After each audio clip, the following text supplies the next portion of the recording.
Security will escort you out." The words landed quietly in the glass boardroom, but the humiliation echoed through the room. Marcus Bennett didn't move. 8 executives sat around the polished table. The skyline stretched behind them.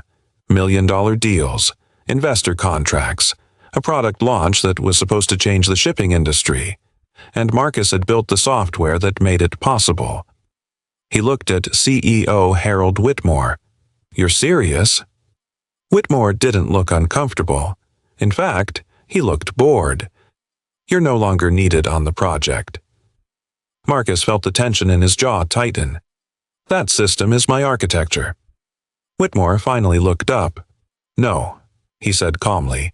"It's the company's property." Around the table, several executives shifted in their seats.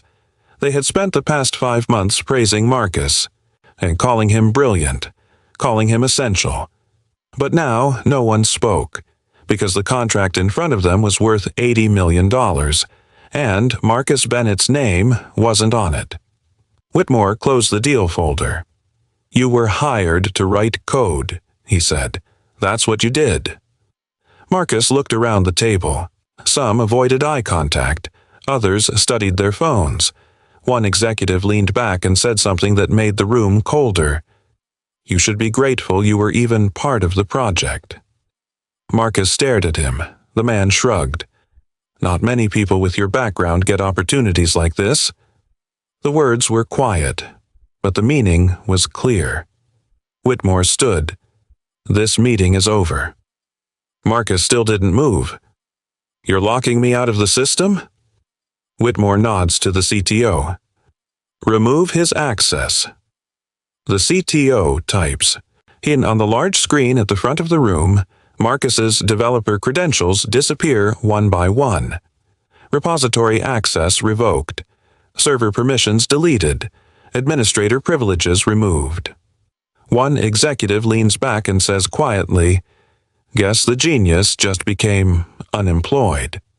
A few people chuckle. Marcus stands there watching the system he built erase him. Whitmore looked satisfied. "Security will walk you out." Marcus picked up his backpack slowly. Then he said something that made the room pause. "You just made a very expensive mistake." Whitmore laughed. "No," he replied. "You just learned how business works." Marcus looked around the room one last time. Then he said quietly, "Good." Whitmore frowned. "Good?" Marcus nodded. "Because business works both ways." And he walked out.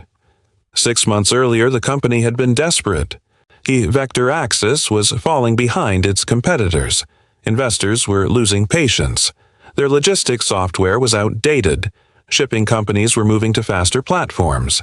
That was when Marcus Bennett joined the company. A quiet programmer from Detroit. Self-taught? Brilliant. Within weeks, he had redesigned the entire routing engine. Within months, he built something revolutionary. An AI system capable of analyzing global shipping networks in real time. Ports, rail systems, truck fleets, fuel prices, weather patterns, trade restrictions.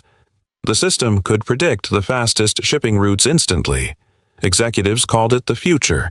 Investors called it a billion-dollar platform. Marcus called it what it really was. 2 years of work. Years he spent building the core architecture long before Vector Axis ever hired him. But the company never asked where the foundation came from. They just saw the opportunity. During one of Vector Axis strategy meetings with senior engineers and executives, Marcus stood near the front of the room beside the large screen. His routing engine was running a live simulation of global shipping networks. Ports lit up across the digital map. Cargo routes adjusted in real time. Shipping delays dropped dramatically. The room was quiet. Even the executives looked impressed. Marcus explained the system calmly. The model adapts to changes every few seconds. Weather, fuel costs, port congestion. It recalculates routes instantly. One of the senior engineers leaned forward. "How long did it take you to build this?" Marcus answered honestly. "Almost 2 years." The engineer nodded slowly. That explains it. But Whitmore said something different. You wrote this alone? Marcus nodded. Yes. Whitmore leaned back in his chair and gave a short laugh. That's ambitious. Marcus frowned slightly. Ambitious? Whitmore gestured toward the screen. This is the kind of system entire teams build. He paused. Not one programmer. The room shifted. Marcus knew exactly what Whitmore meant, not because the CEO said it openly, but because Marcus had heard versions of that doubt his entire career, at conferences, in job interviews, in rooms where he was the only black engineer. Marcus stayed calm. The code speaks for itself. Whitmore shrugged. We'll see. Then he turned to the rest of the executives. If the investors like it, we'll move forward. Marcus stood quietly while the meeting moved on, but that moment stayed with him. As the platform improved, something else began happening. Marcus noticed it during meetings. His ideas were presented by someone else. His design decisions were called team contributions. His name slowly disappeared from presentations. One afternoon, during an investor briefing, Marcus watched the COO explain the entire system architecture. Slide by slide, line by line. Marcus recognized every diagram, every algorithm, every system structure. He built them. When the meeting ended, he approached the COO. You forgot something. The man looked confused. What's that? My name. The COO smiled politely. Relax, Marcus. He tapped the slide deck. This is company work. Marcus nodded. But something in his chest tightened, because he knew exactly what was happening. They were slowly removing him from the story. 3 months later, the investors arrived, a venture capital firm from New York. They reviewed the platform, ran tests, analyzed the algorithms, then they offered an exclusive licensing deal, $80 million, the biggest contract Vector Axis had ever seen. Marcus expected to be in the room. After all, he built the system, but the boardroom doors closed without him.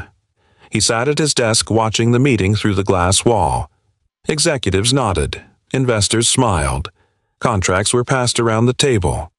Marcus waited. No one called him inside. When the meeting ended, Whitmore approached him. Marcus, can we talk? Marcus followed him to the boardroom. The investors were gone. The contracts remained. Whitmore slid a document across the table. We finalized the deal. Marcus nodded. That's great. Whitmore leaned back. You won't be part of the licensing agreement? Marcus blinked. What? The company owns the software. Marcus felt anger rising. That platform exists because of me. Whitmore shrugged. That may be true, but legally it belongs to Vector Axis. Marcus stared at him. You're cutting me out. Whitmore didn't deny it. We're restructuring the development team. Marcus understood the message clearly. They wanted the software. They didn't want the man who built it. Marcus was escorted out of Vector Axis building that afternoon with a cardboard box containing his belongings in his hand. The security guard walked beside him, trying not to look uncomfortable. Word had already traveled faster than Marcus expected. The moment the elevator doors opened, conversations stopped. Employees at the reception desk looked up. 2 junior developers near the coffee machine froze mid-sentence. Everyone understood what that walk meant. Someone had been pushed out. Marcus kept walking. The glass doors of Vector Axis were only 20 steps away, but those 20 steps felt longer than the entire year he had spent building the company's most valuable software. A voice whispered behind him. That's the guy who built the AI platform. Another voice answered, Built it. A quiet laugh followed.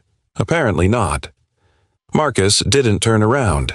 He had learned a long time ago that humiliation grows louder when people think you can hear them. As he reached the front desk, the receptionist looked up nervously. I'm sorry, Marcus. Marcus gave her a small nod. "It's not your fault." Behind him, someone else spoke. "I heard the investors didn't trust him." Another voice said something softer. "They probably wanted someone more experienced." Marcus knew what that word meant. Experienced. Professional. The kind of language people used when they didn't want to say exactly what they were thinking. The security guard opened the glass door. Marcus stepped outside, but before it closed, he heard one last comment from the lobby. "So the company fired the guy who built the system?"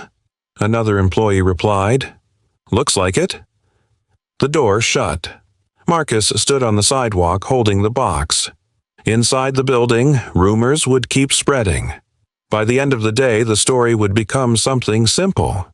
The company's lead programmer had been removed from the project. Some people would assume he failed. Some would assume he had been replaced. Outside, as the late afternoon air felt colder than it should have, Marcus stood on the sidewalk for a moment, staring back at the tall glass tower behind him. Just hours earlier, he had been inside that building explaining algorithms to executives. Now he was standing outside it like a stranger, humiliated, erased. For a moment, the anger burned hot in his chest. But then something else replaced it. Clarity. Because Whitmore and his executives believed they owned the software. They owned the servers. They owned the contracts. They owned the investors. But they didn't understand the one thing that actually mattered: the engine. Marcus had built the platform from a private development framework he had been refining for years. The core algorithms, the routing intelligence, the adaptive prediction models. Those didn't live on vector access servers. They lived in Marcus's personal repository, which meant the company had the shell of the system, but not the mind that made it work. Marcus looked up at the building one last time. Inside those offices, executives were celebrating an $80 million deal. They believed they had just secured the future of their company. Marcus picked up his backpack and started walking toward the parking lot. A small smile crossed his face. Because they had just made a mistake that was going to cost them far more than $80 million. They thought they had taken his software. What they had really done was force him to build something better. That night, Marcus sat in his apartment staring at 3 glowing monitors. Lines of code covered the screens. The foundation of the system he had been building for years, his private development framework. Yet the real architecture behind the platform Vector Axis thought they owned. The company had the demonstration shell, but the heart of the system belonged to Marcus. He leaned back in his chair and started coding. 3 months after Marcus left, Vector Axis scheduled their launch. But inside the company, something strange began happening. The system kept failing under pressure. Large simulations crashed. Routing predictions froze. Engineers worked around the clock trying to stabilize it. No one understood the problem, except Marcus, because the company was missing the one piece of code that made the system work. 2 days before Vector Axis would launch their platform, Marcus released his. RootForge. No press conference, no investor announcement, just a quiet release. Shipping companies received demonstration links. They ran simulations. And immediately saw something shocking. RootForge was faster, more accurate, more stable, because it contained the engine Vector Axis never had. On the day of platform launch, the press conference room was packed with investors, industry reporters, and shipping executives. The giant screen behind the stage displayed the Vector Axis logo. Harold Whitmore adjusted his tie as the lights dimmed. This was the moment he had been waiting for. Months of negotiations. An $80 million licensing deal. The launch that would secure Vector Axis as the leader in logistics AI. He stepped up to the podium. "Ladies and gentlemen," Whitmore began confidently, "today we introduce a system that will redefine global shipping efficiency." Applause filled the room. Behind him, the CTO prepared to run the live demonstration. Whitmore gestured toward the screen. "Let's show you what the future looks like." The CTO typed. The system began processing a live shipping network simulation. For a moment, the room watched the data move across the screen. Then the program froze. The cursor blinked. Nothing moved. Whitmore glanced back. "Give it a second," he said smoothly. The CTO typed again. The simulation restarted. This time it crashed completely. The screen went black. A murmur spread through the room. Whitmore's smile tightened. "What's happening?" he whispered. The CTO leaned closer to the laptop. Then his face changed. "Harold." Whitmore turned. "What?" The CTO turned the screen toward him. On it was an industry news alert. RootForge launches new AI logistics platform developed by former Vector Axis engineer Marcus Bennett. Whitmore felt the blood drain from his face. The reporters in the room were already reading it on their phones. One of them raised a hand. "Mr. Whitmore, is it true that the creator of your platform just launched a competing system?" Cameras turned toward him. Whitmore opened his mouth, but before he could answer, another journalist spoke. "Our simulations show RootForge is outperforming Vector Axis." The room erupted in questions. Whitmore stood frozen under the stage lights, because in that moment he understood something brutal. Marcus hadn't just built another product. He had built the real version of the platform, and everyone in that room now knew exactly what had happened. Whitmore tried to recover. "This is misinformation." But the words sounded weak even to him. Because across the room, several shipping executives were already standing, walking out. One of them stopped near the door. He turned back and said something loud enough for the microphones to catch. "So the man you fired built the better system?" The room burst into murmurs. Whitmore said nothing, because the answer was obvious. The same boardroom where Marcus had once stood humiliated was now watching Whitmore lose the future of his company in real time. 6 months later, Marcus Bennett stood on stage at the Global Logistics Conference. RootForge had taken over the market. Major shipping companies signed long-term contracts. Industry analysts called it the future of global shipping. During the Q&A session, a reporter asked him a question. "Marcus, your former company claims the idea belonged to them." Marcus smiled calmly. Then he answered, "An idea can belong to a company." He paused, "But execution belongs to the person who knows how to build it." The room erupted in applause, because everyone understood the truth. Vector Axis didn't lose the market because Marcus betrayed them. They lost it because they underestimated the man who built their future. Sometimes power assumes it controls the story. Sometimes authority assumes the person with the title deserves the credit, and sometimes the person they push out the door is the one who walks away owning the entire industry. Marcus Bennett didn't win because someone defended him. He won because he understood something the boardroom didn't. They had the deal, but he had the engine.